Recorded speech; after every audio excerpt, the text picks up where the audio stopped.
आपको ये बताएंगे कि आम आदमी पार्टी के नेता मनीष सिसोदिया अपनी गिरफ्तारी और इस्तीफे को कुर्बानी का नाम देकर अपने आप को एक अपराधी नहीं बल्कि एक क्रांतिकारी के तौर पर आप सबके सामने पेश कर रहे हैं। इसलिए आज हम इस पूरी खबर का विस्तार से एक ब्लैक एंड व्हाइट विश्लेषण करेंगे, क्योंकि मनीष सिसोदिया अपने आप को व्हाइट दिखाना चाहते हैं लेकिन उनकी आज की स्थिति ब्लैक है। और आपको मनीष सिसोदिया द्वारा लिखी गई वो इमोशनल चिट्ठी भी दिखाएंगे जो किसी इमोशनल फिल्म की तरह आपको आज रुला देगी और आपको ऐसा लगेगा कि मनीष सिसोदिया सीबीआई के रिमांड में देश में एक क्रांति लाने के लिए गए हैं। आज भी हमारे देश में अंग्रेजों का शासन है, भारत गुलाम है और भारत के लोगों पर अंग्रेजों की जो सेना है, अंग्रेजों की पुलिस है और सरकार वो अत्याचार कर रही है। और इन 140 करोड़ लोगों को बचाने के लिए मनीष सिसोदिया जेल जाकर एक कुर्बानी दे रहे हैं। लेकिन आज हमारा सवाल यह है, क्या यह क्रांति शराब घोटाले से आएगी? मनीष सिसोदिया अपने आप को महाराणा प्रताप का वंशज बताते हैं और भगत सिंह बनने का सपना देखते हैं, लेकिन सच्चाई यह है कि आज वो 2,500 करोड़ के शराब घोटाले के मुख्य आरोपी हैं, जिसे स्वीकारने में उन्हें और उनकी पार्टी को बहुत परेशानी हो रही है, क्योंकि वो सच्चाई से मुंह मोड़ रहे हैं। और यही वजह है कि आज उन्हें अपने मंत्री पद से भी इस्तीफा देना पड़ा। असल में आज आम आदमी पार्टी के एक नहीं बल्कि 2 विकेट गिर गए। मनीष सिसोदिया ने भी आज मंत्री पद से इस्तीफा दिया है और सत्येंद्र जैन जो पहले से ही जेल में है, उन्होंने भी आज अपना इस्तीफा दे दिया है। और अब हो सकता है मनीष सिसोदिया की मुलाकात सत्येंद्र जैन से उसी जेल में हो जाए। लेकिन इन इस्तीफों के पीछे भी एक बड़ी दिलचस्प कहानी छिपी हुई है, जिसके बारे में शायद आपको पता नहीं होगा। असल में बड़े बड़े नेता सरकारों में जो बैठे हैं या बड़े बड़े पदों पर जो बैठे हैं, वो जो करते हैं उसके बारे में आम लोग कभी जान नहीं पाते। इसलिए आज हम आपको बताएंगे इस सब के पीछे क्या रणनीति है। आप में से बहुत सारे लोगों को ऐसा लग रहा होगा कि मनीष सिसोदिया ने ये इस्तीफा नैतिकता के आधार पर दिया है, क्योंकि वो सबको ये दिखाना चाहते हैं कि उनके लिए मंत्री पद और सरकार में रहना कोई मायने नहीं रखता, जबकि ये सच नहीं है। ये सिर्फ एक कहानी है, ये सिर्फ एक नैरेटिव है। वो चाहते हैं कि आप इस कहानी को सुने, भावुक हो जाएं और इस पर विश्वास कर लें। सच ये है जो, और सच वो काला सच है, ये ब्लैक है। सच ये है कि मनीष सिसोदिया असल में अपना मंत्री पद छोड़ना ही नहीं चाहते थे और इसीलिए उन्होंने सुप्रीम कोर्ट में आज अपनी जमानत के लिए याचिका दी। गिरफ्तारी पर रोक लगाने के लिए एक आखिरी कोशिश उन्होंने की जब वो सुप्रीम कोर्ट में गए और अपनी याचिका में उन्होंने लिखा कि क्योंकि उनके पास दिल्ली सरकार में सबसे ज्यादा 18 विभाग हैं, इसलिए अदालत को उनके मामले में तुरंत सुनवाई करनी चाहिए, क्योंकि अगर वो जेल में चले गए तो फिर इन 18 विभागों को कौन संभालेगा। अगर वो जेल में चले गए तो दिल्ली सरकार का बहुत जो कामकाज है वो बिल्कुल रुक जाएगा, क्योंकि दिल्ली सरकार के जो सबसे महत्वपूर्ण मंत्रालय हैं सारे, चाहे वो होम मिनिस्ट्री हो, चाहे वो शिक्षा मंत्रालय हो या दूसरे मंत्रालय हो, वो सब के सब मनीष सिसोदिया के पास हैं। और इसीलिए उन्होंने अदालत से कहा, सुप्रीम कोर्ट से, कि भाई मुझे अगर मैं जेल में चला गया तो सरकार का पूरा कामकाज रुक जाएगा। ये तो दिल्ली की जनता के साथ बड़ी नाइंसाफी हो जाएगी, दिल्ली के बच्चों के साथ बड़ी नाइंसाफी हो जाएगी। इसलिए उन्हें तुरंत जमानत मिलनी चाहिए और उनकी गिरफ्तारी पर रोक लगनी चाहिए। ये कहते हुए मनीष सिसोदिया सुप्रीम कोर्ट में गए। लेकिन फिर अगर वो ये भी कह रहे हैं कि वो गिरफ्तारी से डरते नहीं और ये भी कह रहे हैं कि वो मंत्री नहीं रहना चाहते, तो फिर सुप्रीम कोर्ट क्यों गए थे? यानी शाम 4 बजे तक मनीष सिसोदिया सुप्रीम कोर्ट से जमानत देने की अपील कर रहे थे, लेकिन जब उन्हें जमानत नहीं मिली सुप्रीम कोर्ट से और सुप्रीम कोर्ट ने उन्हें हाई कोर्ट जाने के लिए कह दिया, तो इससे यह स्पष्ट हो गया कि अब मनीष सिसोदिया का जल्द बाहर आना मुश्किल है।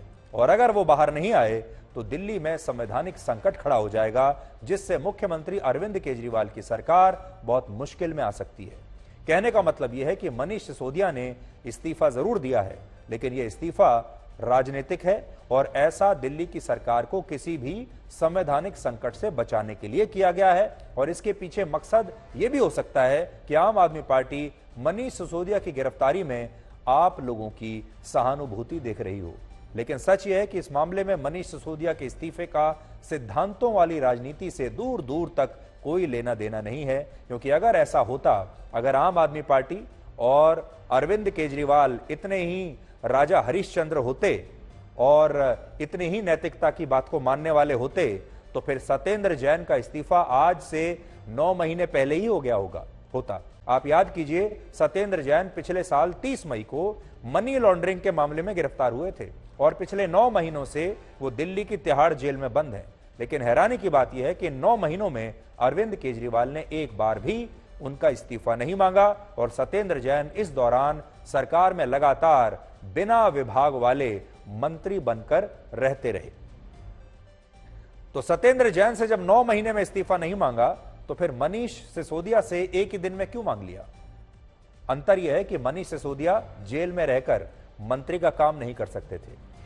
इससे भी दिलचस्प बात यह है कि गिरफ्तारी से पहले सत्येंद्र जैन के पास, आप सोचिए कौन कौन से मंत्रालय थे। उनके पास स्वास्थ्य मंत्रालय था, उद्योग, बिजली मंत्रालय, गृह मंत्रालय, सिंचाई और जल संसाधन जैसे मंत्रालय थे और बाद में इन सभी मंत्रालयों को मनीष सिसोदिया को सौंप दिया गया। यह भी बड़ी दिलचस्प बात है।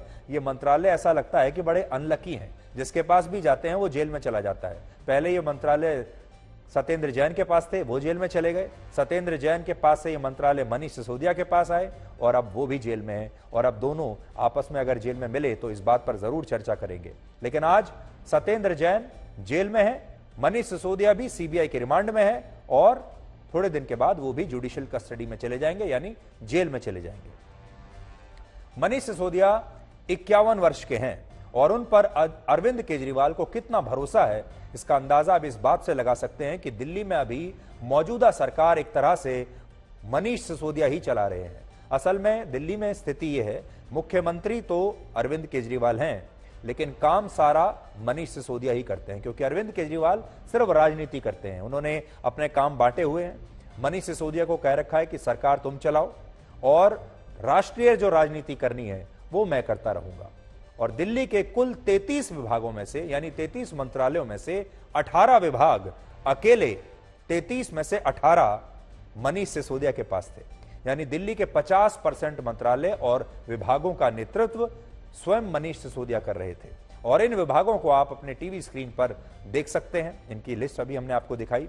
इसके अलावा अरविंद केजरीवाल ने अपने कई विभागों का काम भी अरविंद केजरीवाल ने मनीष सिसोदिया को सौंप दिया था और यही वजह है कि उनके गिरफ्तार होने के बाद उनका इस्तीफा देना बहुत जरूरी हो गया था। ये सारे विभाग आप देखिए, जब आप इन विभागों को पढ़ेंगे तो आपको ऐसा लगेगा कि शायद ऐसा कोई विभाग जो महत्वपूर्ण विभाग हो, कोई नहीं बचा जो मनीष सिसोदिया के पास ना हो। देखिए, गृह, ऊर्जा, उद्योग, स्वास्थ्य, पीडब्ल्यूडी, रोजगार, श्रम,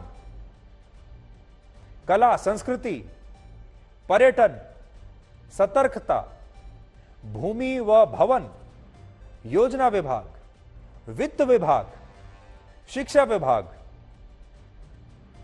अब देखिए आप, जल विभाग, सिंचाई विभाग, शहरी विकास और गृह मंत्रालय। तो सोचिए फिर बचा क्या? सारी सरकार तो मनीष सिसोदिया ही चला रहे थे।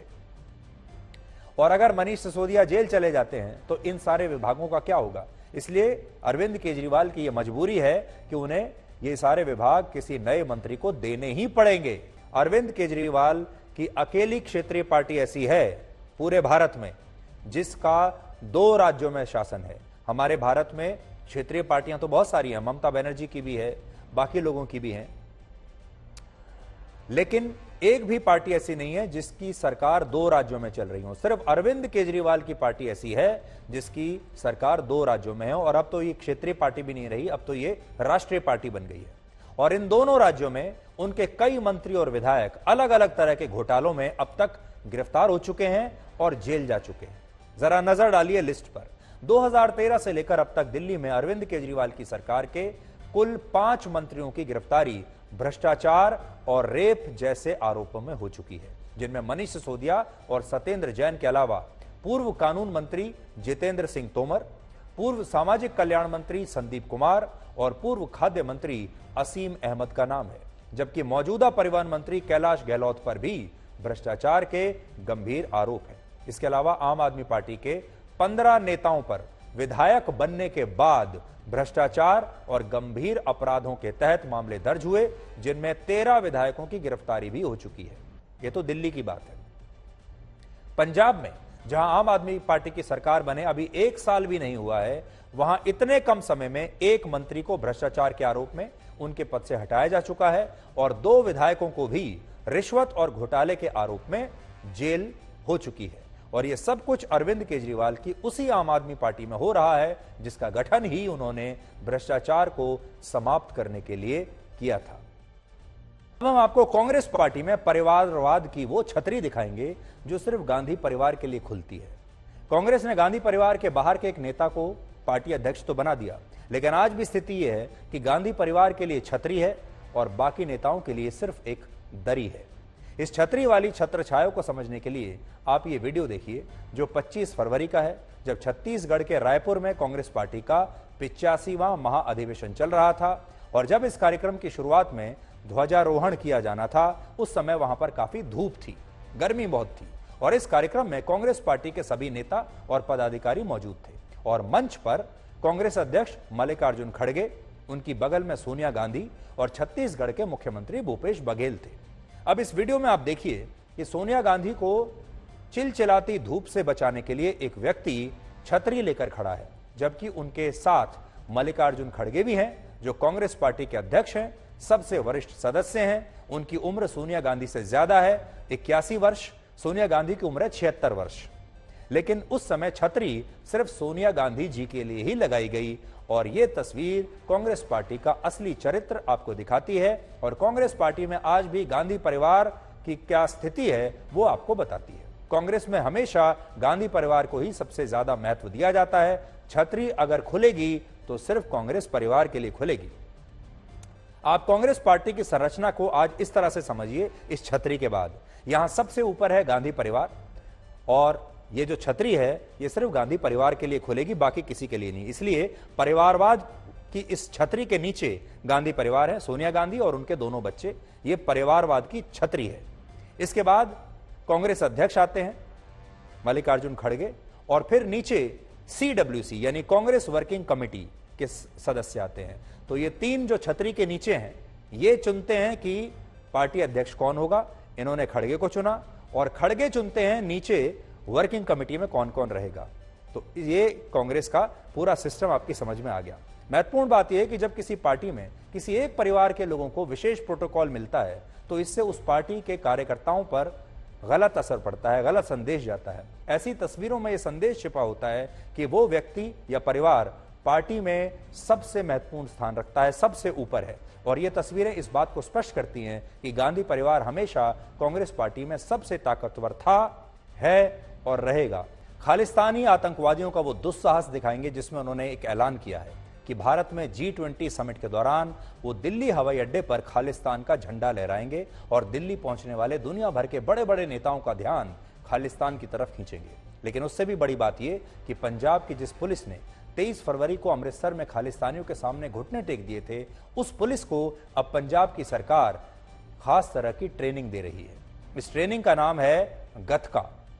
गतका असल में मार्शल आर्ट की तरह एक सेल्फ डिफेंस आर्ट होती है और इस ट्रेनिंग में पंजाब पुलिस के जवानों को यह सिखाया जा रहा है कि अगर लाठी, डंडे और तलवार जैसे हथियार लेकर कोई हिंसक भीड़ हमला कर दे तो उसे कैसे कंट्रोल में किया जाए और बिना हथियारों का प्रयोग किए लाठी और डंडे से ही भीड़ को काबू में कैसे किया जाए। यह ट्रेनिंग देखिए चल रही है और यह बिल्कुल ट्रेनिंग आपको ऐसा दिखाई देगा कि यह ट्रेनिंग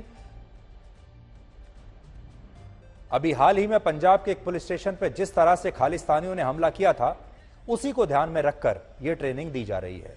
पंजाब पुलिस दावा कर रही है कि अगर भीड़ लाठी, डंडे और तलवार लेकर हमला कर दे, उनका जो भीड़ से कहने का मतलब है जैसे जो खालिस्तान के जो कट्टरपंथी हैं वो अगर हमला कर दें तो उन्हें रोकने के लिए एक विशेष स्किल की आवश्यकता होती है। पंजाब पुलिस इस ट्रेनिंग के जरिए इसी स्किल को सीख रही है और इस ट्रेनिंग की शुरुआत पंजाब के मुक्तसर साहिब जिले से हो रही है और बाद में इसे पंजाब के सभी जिलों में लागू किया जाएगा।